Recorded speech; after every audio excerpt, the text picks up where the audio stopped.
Fever down! But also, let's take a moment for KK, okay? She's that moment today. She's that girl always. Thank you. No cheat. Let the light get the nice little dog. Imagine this. The Chicago Sky rolled out their most extravagant Barbie night. Celebration to date complete with pink-themed decorations, festive merchandise, and a promotional campaign hyping up Angel Reese. But there was a major problem. Reese didn't even suit up for the game, and the Sky were about to suffer another embarrassing defeat at the hands of the Indiana Fever, making it their third straight loss to them this season. The Fever didn't just win, they stormed into the United Center, a prestigious venue the Sky had specifically reserved for this matchup, and delivered a punishing 93-78 defeat. The crowd was so overtaken by Indiana's performance, fans started jokingly calling the night Fever Night instead. And here's the kicker, Caitlin Clark didn't even play. Instead, Kelsey Mitchell stepped up, delivering a season-high 35-point masterpiece that made the entire so-called rivalry between Angel Reese and Caitlin Clark seem laughably one-sided. The Indiana Fever arrived in Chicago to face the Sky without their franchise star, Caitlin Clark, and still left the United Center with a dominant 93-78 win. The media continues to hype up this supposed intense rivalry between Clark and Reese, framing it as one of the greatest showdowns in women's basketball. To rising sophomore sensations, the narrative goes, battling every time their teams square off. ESPN plays it up, social media fuels the fire, and fans cling to the idea that we're witnessing a modern-day version of Magic Johnson versus Larry Bird. On paper, it's a dream storyline. Iowa versus LSU, Indiana versus Chicago, Rookie of the Year race. But in reality, when you analyze what actually happens on the court, the rivalry completely falls apart. The truth is something nobody seems willing to say out loud. This isn't a rivalry, it's a beatdown, and it's been going on for quite some time. Indiana has won 6 of their last 7 games against the Chicago Sky. That's not an even battle, it's domination. And when you focus on just this season, it gets even uglier. The Fever have now beaten Chicago 3 straight times by a combined margin of 77 points. Let that number sink in. That's nearly an entire game's worth of scoring, and it's spread across just 3 games. In their first meeting, Indiana crushed them by 35 points. In the second game, it was another blowout, this time by 27. And now, after all the Barbie night promotions, Chicago gets flattened again by 15. This is a rout masquerading as a rivalry, and it's time we stop pretending otherwise. There's been a lot of talk about what Caitlin Clark needs to do, how she needs to play better or be more aggressive. But let's be honest, the only reason this is even still considered a rivalry is because the media and fans keep trying to make it one. And frankly, it works out well for Angel Reese. The rivalry narrative helps her, boosts her brand, and gives her constant media attention. That's why people keep pushing it, even though it doesn't hold up under scrutiny. The contrasting personalities, the different playing styles, the history between them, it makes for compelling television. But when you turn off the camera and look at the box scores, the results, and the flow of the games, there's no real competition here. Indiana just keeps winning, period. And here's where things get especially painful for Chicago. Even with Caitlin Clark not playing, Indiana came into their house and completely wrecked them on what was supposed to be a big night for the franchise.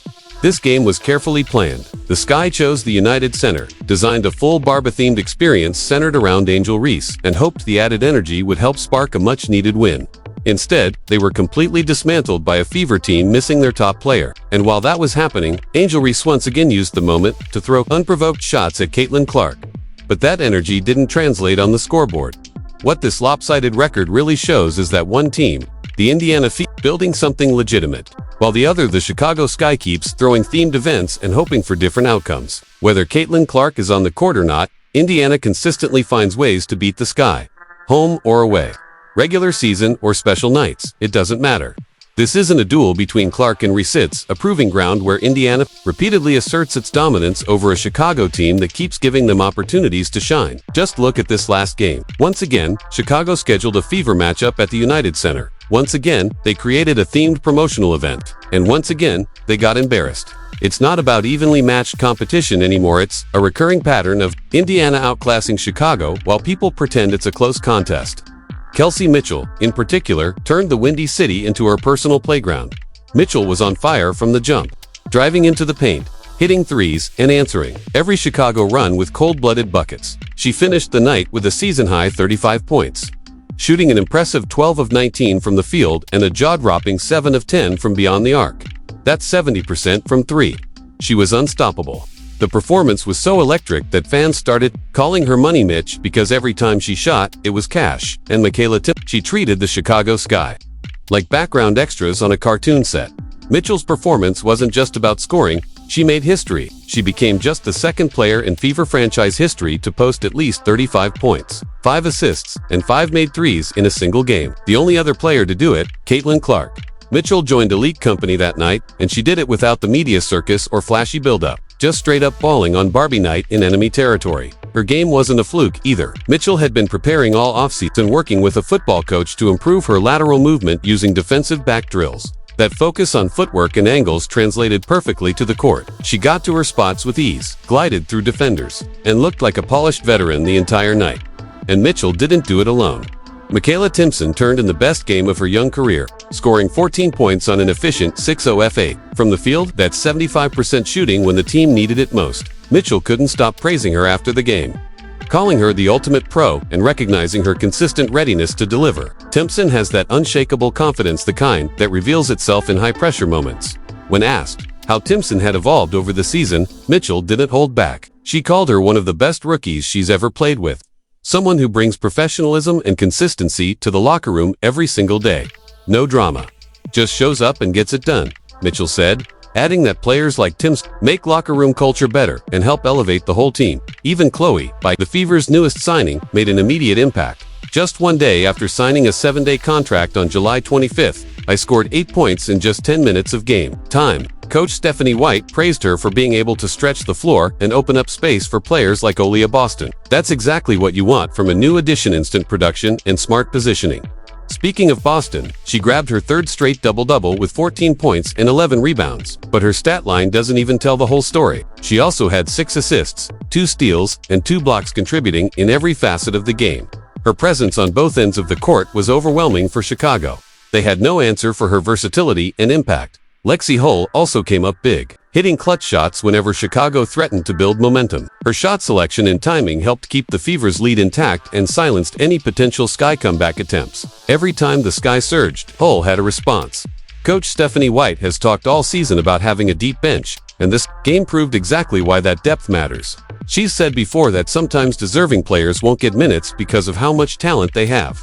But when the team needs to step up without their superstar, that depth becomes their greatest weapon. This win showed that the Fever are more than just Caitlin Clark and some role players. They're a fully developed, dangerous team with multiple contributors who can shine at any time. Even with Clark watching in street clothes from the bench, signing autographs and cheering on her teammates, the Fever looked every bit like a playoff contender.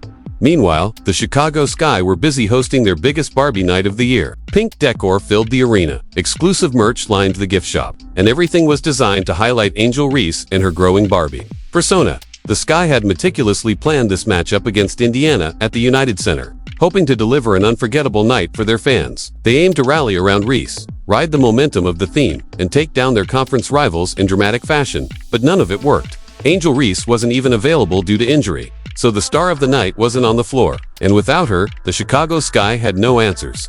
What was supposed to be a dream night turned into a nightmare, and the Fever didn't just win. They humiliated Chicago.